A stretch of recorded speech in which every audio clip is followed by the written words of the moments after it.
সুপ্রিয় কৃষক বন্ধুরা, আসসালামু আলাইকুম। কেমন আছেন সকলে? আশা করি ভালোই আছেন। আজকে আমরা আলু চাষের যেই জমিটি প্রস্তুত করছিলাম, এই জমিটিতে চলে আসছি। দেখতে পাচ্ছেন আমার এই জমিটি আলু চাষ করব এখানে। তো আলু চাষ করতে গেলে আপনাকে মাটি খুব সুন্দরভাবে চাষ করতে হবে। আলু চাষের জন্য মাটি চাষ একটি গুরুত্বপূর্ণ বিষয়। মাটিতে দেখছেন ঢেলা রয়েছে, এটা প্রথমত এক চাষ করা হয়েছে, অর্থাৎ এটা কিন্তু এই ঢেলা ভাঙতে গেলে মিনিমাম আপনাকে 3 থেকে 4টি আড়াআড়ি চাষ করতে হবে। আমার এই মাটিটি বর্তমানে 2টি চাষ করা হয়েছে আড়াআড়িভাবে।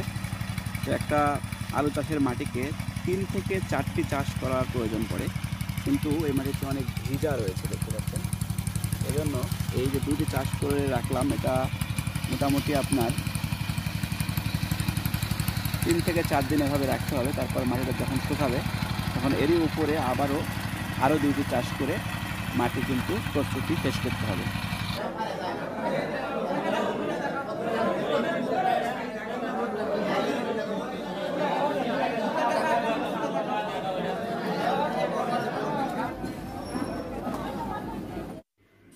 স্টোর থেকে আলু নিয়ে আসার পর এরকম বস্তা আপনাকে বাসায় এনে বেশিক্ষণ রাখা যাবে না, এটাকে এভাবে ঢেলে শুকাতে হবে। মানে যে দেখেন আলু কিন্তু ভিজা রয়েছে অনেকটাই, এটা কোল্ড স্টোরের যেই ঠান্ডা আবহাওয়ার কারণে আলুটা কিন্তু পুরাই ভিজে স্যাঁতস্যাঁতে থাকে।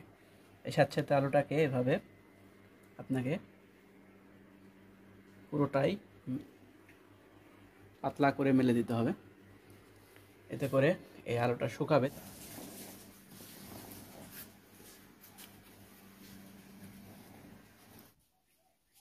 আলু চাষের জন্য একটি মাটি প্রস্তুত করেছিলাম, দেখেন সেই মাটির কি পরিস্থিতি। প্রত্যেকটা জমির স্থানে স্থানে পানি জমে গেছে। আলু চাষের জন্য জমিতে দ্বিতীয় চাষ করা হচ্ছে। মাটিটা দেখুন একটু ঝুরঝুরে টাইপের, সাদা টাইপের হয়ে গেছে। এখন এই দ্বিতীয় চাষটি করতে হবে। এর পরবর্তীতে আবার 2টি চাষ করে আমরা জমিতে আলু রোপণ করতে পারবো। এই চাষটি যে করতেছি এটা হচ্ছে আপনার 2 নম্বর চাষ। আগে মাটিটা একটা চাষ করা হয়েছিল, এরপরে যে 2 নম্বর চাষ করা হচ্ছে। এই চাষের সময় কিন্তু আপনারা সার প্রয়োগ করতে পারেন।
আলু রোপণ থেকে এখন পর্যন্ত আলুর বয়স প্রায় 15 দিন, এই গাছের বয়স।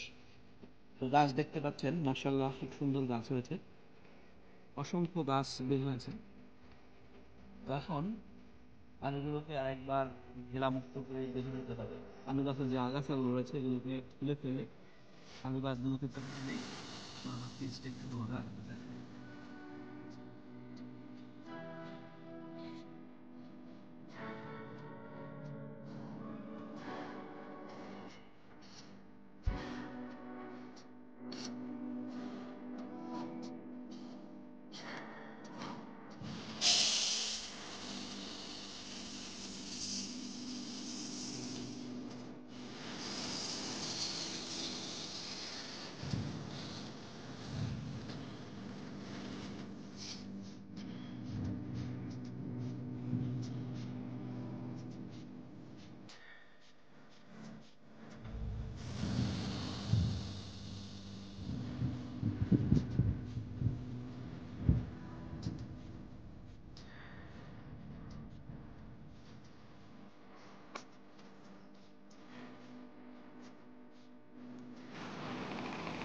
লিচু লাহান লাগাছে দেখতে জঞ্জুর কাছে দেখেন